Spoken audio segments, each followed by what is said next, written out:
While Pakistan was launching airstrikes on Indian soil, India quietly signed a deal 2,000 kilometers away that could change Middle Eastern power dynamics forever. This wasn't about revenge. It was about something far more strategic. But before we dive in, if you're new here, hit the subscribe button and leave a comment. I subscribe. And I'll personally welcome you into the family. With that said, let's get started. Meet Captain Arjun Mehta. 34 years old. Indian Navy officer. In 2023, during a routine patrol in Gulf waters, he spotted something that made him triple-check his radar. Chinese warships. Circling near Bahraini territorial waters. He filed his report. His superiors filed theirs. And according to the Pentagon's 2024 Indo-Pacific report, what Captain Mehta saw wasn't a coincidence. China has increased its Gulf naval presence by 340% since 2020. If you thought the Pakistan conflict was India's biggest security threat, you're not seeing the full picture. Because what India just did in Bahrain could make Pakistan's entire military strategy completely irrelevant. India just secured access to a naval facility in Bahrain, just 150 kilometers from Iran's coast. And this changes everything. Let me read you something from Captain Mehta's personal diary, dated March 2025. Today I witnessed 12 Chinese cargo ships entering Gulf waters. Tomorrow, they'll be watching us for a change. Here's what mainstream news isn't telling you. The Institute for Defense Studies and Analyses released a report in 2024 showing India's Gulf trade is worth $180 billion annually. That's 53% more than the entire Pakistan-China trade corridor combined. But the real story goes deeper. 6.5 million Indian nationals work in Gulf countries. That's more than the entire population of Denmark living and working in the heart of the Middle East. These aren't just workers. They're India's silent strategic asset. The Bahrain deal gives India something Pakistan can never buy from China. Surveillance capabilities over the world's most critical oil shipping lanes. We're talking about 21 million barrels of oil passing through the Strait of Hormuz every single day. And India now has front row seats. While Pakistan negotiates loans that come with repossession clauses, India builds relationships built on mutual dependence. There's a massive difference between those two approaches. But there's a hidden player in this game that changes everything. While Pakistan celebrated their F-16 strikes on Indian positions, they completely missed what happened in Manama on the same day. Let me introduce you to Fatima Ahmed, 29, Pakistani strategic analyst working in Islamabad. She was watching Pakistani news channels replay the same airstrike footage for the 14th time when her colleague messaged her a link. India's foreign minister was signing 5 bilateral agreements with Bahrain: defense cooperation, intelligence sharing, joint maritime patrols, technology transfer, emergency military access. 5 agreements. Signed while Pakistani television was still showing explosion replays. That's when it hit her. She later wrote in Dawn newspaper, "We're fighting yesterday's war while India is building tomorrow's alliances." And the numbers prove her right. The Carnegie Endowment for International Peace published a study in 2025 showing Gulf states increased defense cooperation with India by 78% after the Ukraine war reshaped global alliances. Saudi Arabia, and now Bahrain, all quietly pivoting away from traditional Pakistan partnerships. Think about what this means. For decades, Pakistan relied on Gulf state support, financial aid during economic crises, diplomatic backing in international forums, fuel on deferred payments when foreign reserves ran dry. That safety net is disappearing. And here's why. Gulf states are making calculated decisions based on economic reality, not religious solidarity. India offers them 6.5 million skilled workers, $180 billion in annual trade, and a massive consumer market of 1.4 billion people. Pakistan offers instability, debt, and a shrinking economy. From the Andaman Islands to Bahrain, India now has surveillance and response capabilities across a 4,500-kilometer naval corridor. This isn't just military posturing. This is controlling the chessboard. But India's real masterstroke isn't about military hardware. It's about economics. Let me tell you about Rahul Desai. 41. Runs a supply chain company in Mumbai. His business ships automotive parts through the Persian Gulf, a route that saves his clients 18 days compared to going through the Suez Canal. After the Bahrain deal was announced, something unexpected happened. His shipping insurance costs dropped 23%. Because insurance companies know that Indian naval presence means safer waters, fewer piracy risks, better emergency response, stable shipping lanes. The World Bank's Maritime Security Index from 2024 found that nations with established Gulf naval presence see a 31% reduction in piracy-related costs. Now look at this comparison. Pakistan's Gwadar port, built by China with billions in investment, handles just 2% of the trade volume that Indian-monitored Gulf routes handle. Let that sink in. 2%.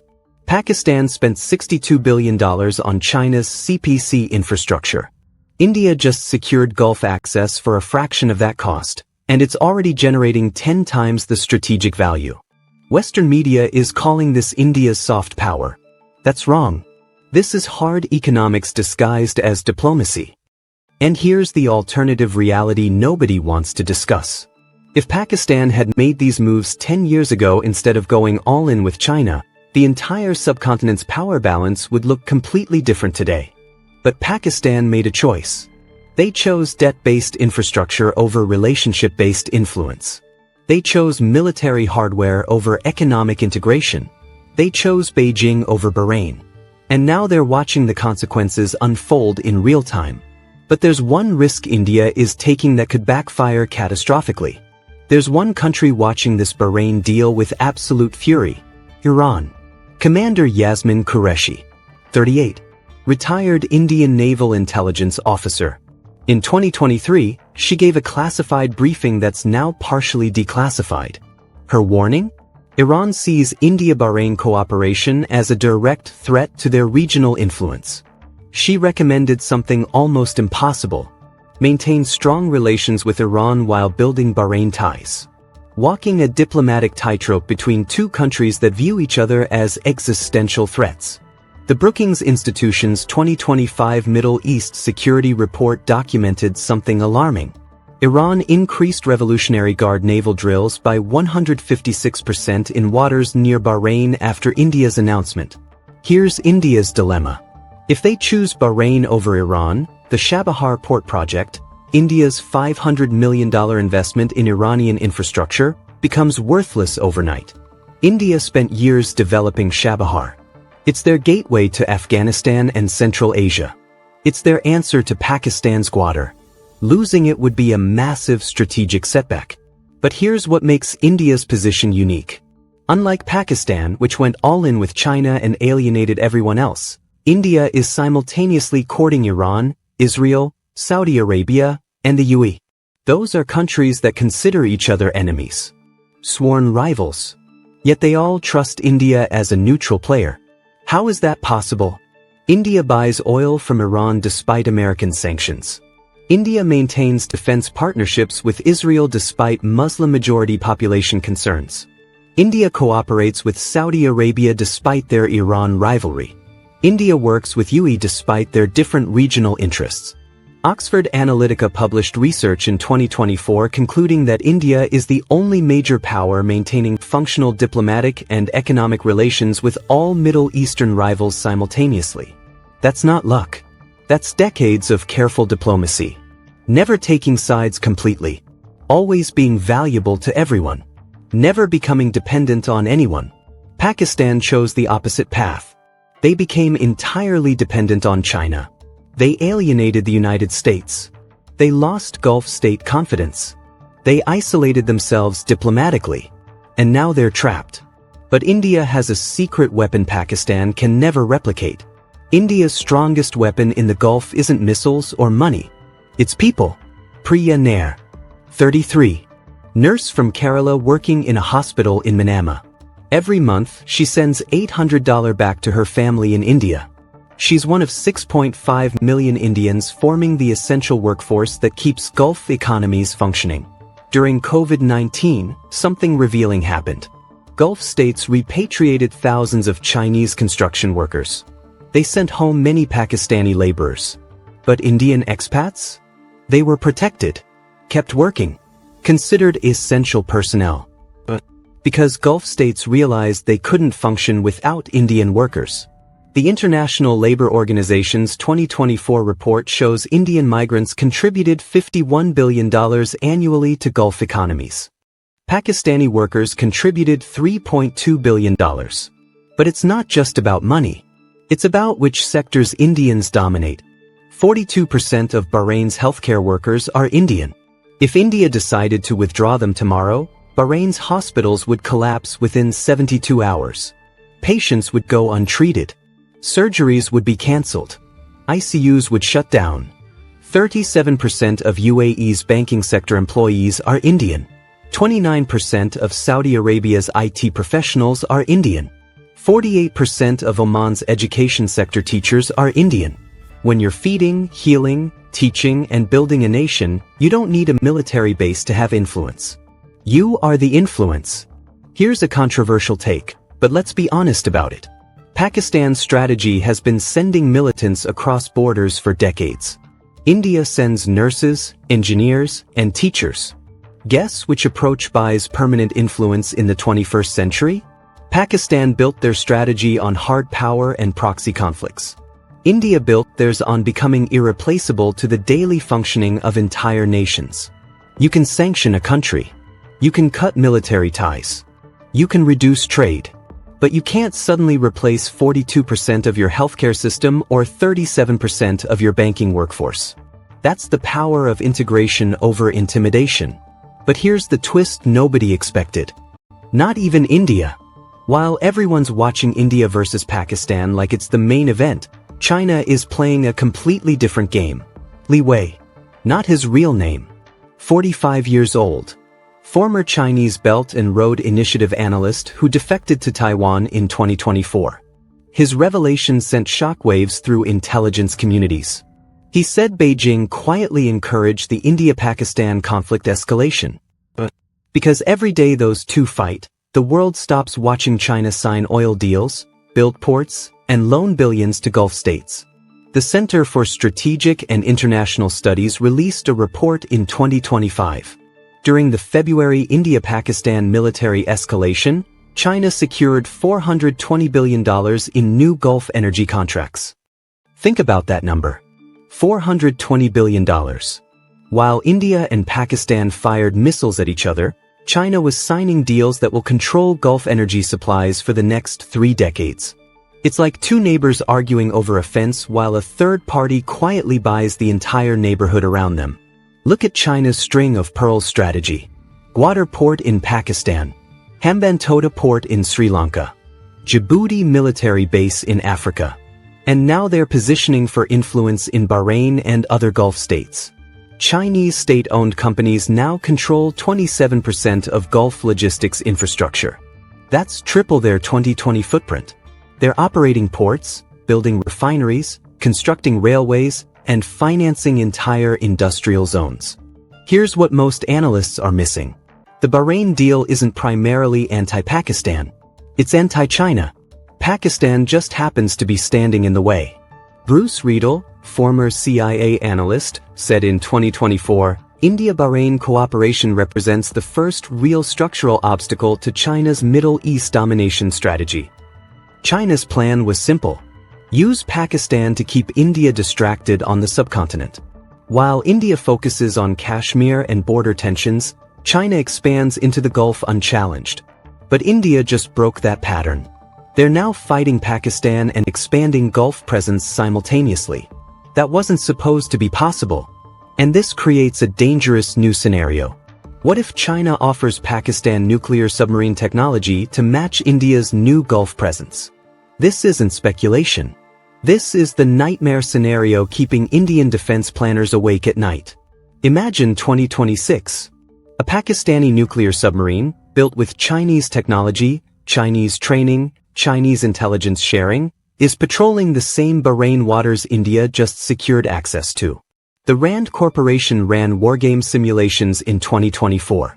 They found a 68% probability of direct naval confrontation if Pakistan acquires Chinese submarine technology by 2027.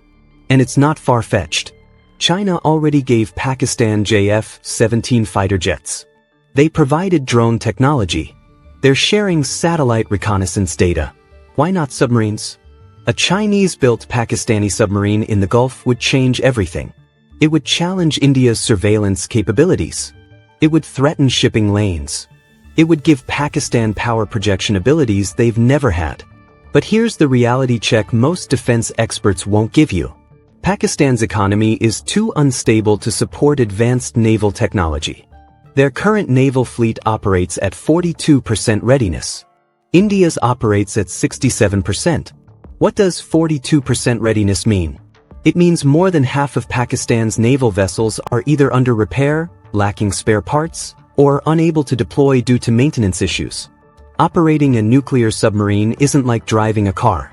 It requires constant maintenance, highly specialized crew training, nuclear safety protocols, refueling infrastructure, emergency response capabilities. Look at the budgets. India's defense spending is $76 billion annually. Pakistan's is $10 billion. Building and maintaining a nuclear submarine force costs billions per year.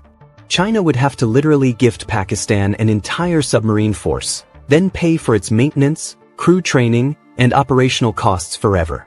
That's not alliance building. That's adopting a dependent client state. And even if they did, here's where the Bahrain deal shows its genius. India will detect any Chinese submarine movement 800 kilometers before it reaches critical Gulf waters. They'll have Indian Navy ships, Bahraini coastal radar, UE intelligence sharing, and satellite surveillance all working together. Pakistan would be operating in hostile intelligence territory. But let's zoom out. Because this was never really about Bahrain. India just sent a message to 195 countries. You can stand up to military aggression at home and expand strategic partnerships abroad simultaneously. You don't have to choose between defending your borders and advancing your interests. Look at the global reactions.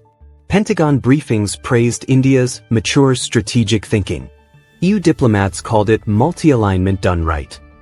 Even Russian analysts noted that India maintained their relationship throughout this entire process. Think about that. India is buying Russian oil despite Western sanctions. They're partnering with America on defense technology despite Russian concerns. They're working with China on BRICS despite border conflicts. And now they're cooperating with Bahrain despite Iranian objections. Foreign Affairs magazine published an analysis in April 2025 with a stunning conclusion. India has achieved what the United States failed to accomplish. Maintaining functional relationships with every major Middle Eastern player while simultaneously checking Chinese influence. The United States tried this for decades and failed. They had to choose between Iran and Saudi Arabia, between Israel and Arab states, between maintaining oil access and promoting democracy. India doesn't face these contradictions because they're not trying to impose values or extract resources. They're offering partnership without domination. Remember Captain Arjun Mehta from the beginning? His ship will now dock at Bahrain facilities for routine maintenance. A seemingly small development that represents a geopolitical revolution. Think about what this means operationally. Indian warships can now patrol Gulf waters, refuel in Bahrain, conduct joint exercises with Bahraini forces, and monitor Chinese naval movements, all while maintaining plausible deniability. They're not there to threaten anyone. They're just visiting an ally. Conducting routine operations. Protecting mutual interests. This is how 21st century power actually works. Not through military conquest. Not through economic colonization. But through becoming indispensable. Picture India as the hub of a wheel. Gulf states, Russia, the United States, Israel, Iran, all different spokes connecting to the same center. All depending on India for something they can't get anywhere else. Gulf states depend on Indian labor. Russia depends on Indian markets for oil. The US depends on Indian counterbalance to China. Israel depends on Indian intelligence cooperation. Iran depends on Indian investment in Chabahar. Everyone needs India. India needs everyone. But India isn't dependent on any single partner. That's the difference between Pakistan's approach and India's approach. Pakistan became dependent on China.